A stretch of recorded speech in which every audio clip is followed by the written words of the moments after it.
Kunjungan atuk dan nenek. Saya Hisha dan ini adalah kisah benar. Kejadian ini berlaku pada ibu saya 20 tahun yang lalu. Waktu tu saya baru berusia 3 tahun. Ibu saya, adik perempuan dia, ayah dan juga nenek belayah masa tu dalam perjalanan pergi ke rumah kakak nenek. Ni belayah dia untuk menandatangani dokumen berkaitan dengan sebidang tanah. Ayah saya menawarkan untuk membawa nenek, iaitu mak dia lah.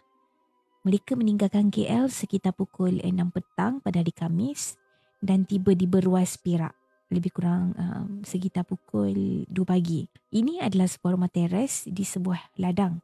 Saya tak ingat nama ladang tersebut. Mereka menginap di sana. Mereka merancang untuk menghabiskan 3 hari 2 malam kat sana. Malam pertama berlalu dengan lancar, biasa je. Tapi pada malam kedua, dia adalah malam Jumaat. Kakak kepada nenek, iaitu pemilik rumah tu, bagi tahu semua orang bahawa kalau nak pergi ke tandas, pergi sekarang. Lepas pukul 12.30 malam, tidak ada yang dibenarkan keluar di mana-mana. Jangan cuba bangun dari katil pun. Dia cakap macam tu dan masuk ke biliknya serta kunci pintu. Kita orang ni semua tidur dekat ruang tamu, kecuali pemilik rumah dan suaminya berada dalam bilik. Okey? Biar saya terangkan di mana mereka tidur sebelum saya memberitahu peristiwa menakutkan yang berlaku. Mereka tidur di lantai di mana mereka boleh melihat dapur dan tandas di sebelah kiri di sepanjang jalan menuju ke dapur tu. Ibu kata dia terjaga di tengah malam dan terus pergi ke tandas tanpa ingat pesanan daripada pemilik rumah tu. Masa dia nak keluar dari tandas, dia nampak bayangan hitam berdiri dekat tingkap. Dia tengok tapi dia pura-pura macam tak melihatnya lah.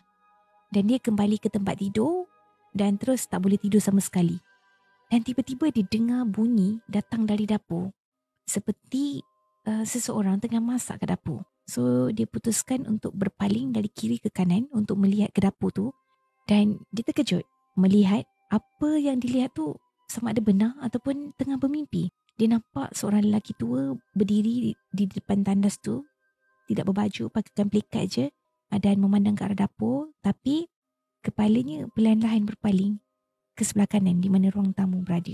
Dan ibu mula ketakutan sehingga dia mula berdoa kepada semua Tuhan yang ada. Fikirnya inilah tempatnya yang dia rasa dia akan mati. Lelaki tua tu mula berjalan ke arahnya.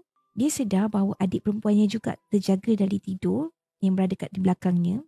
Dan lelaki tua tu terus berjalan ke arah mereka sampai ibu rasakan pelikat itu menyentuh dahi. Diorang tidur atas lantai kan. Dia tutup mata dan tidak membukanya. Dan dia dengar nenek atau iaitu mak mentua dia lah kan. Nenek belayar dia tu berdoa. Dan bagi tahu lelaki tua tu bahawa kami minta maaf dan kami tidak akan mengganggu ketenangan dia.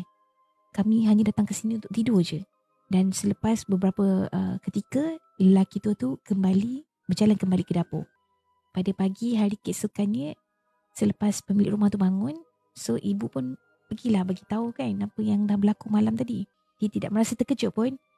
Dan ini membuatkan ibu tertanya-tanya lebih banyak lagi dan akhirnya dia bagi tahu bahawa mereka tu adalah atuk dan nenek yang mana setiap malam Jumaat akan datang ke rumah ini, memasak dan makan bersama dan akan lenyap sebelum pagi.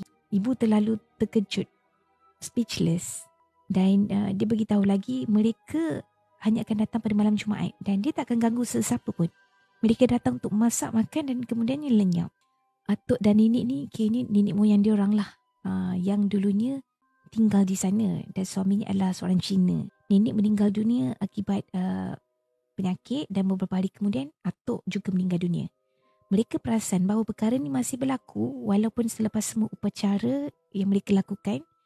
Jadi mereka memutuskan untuk abaikannya dan terus hidup dengan keadaan macam tu. Dan sebelum ibu meninggalkan rumah tu, ibu memberitahu mereka bahawa dia tidak akan kembali lagi ke situ.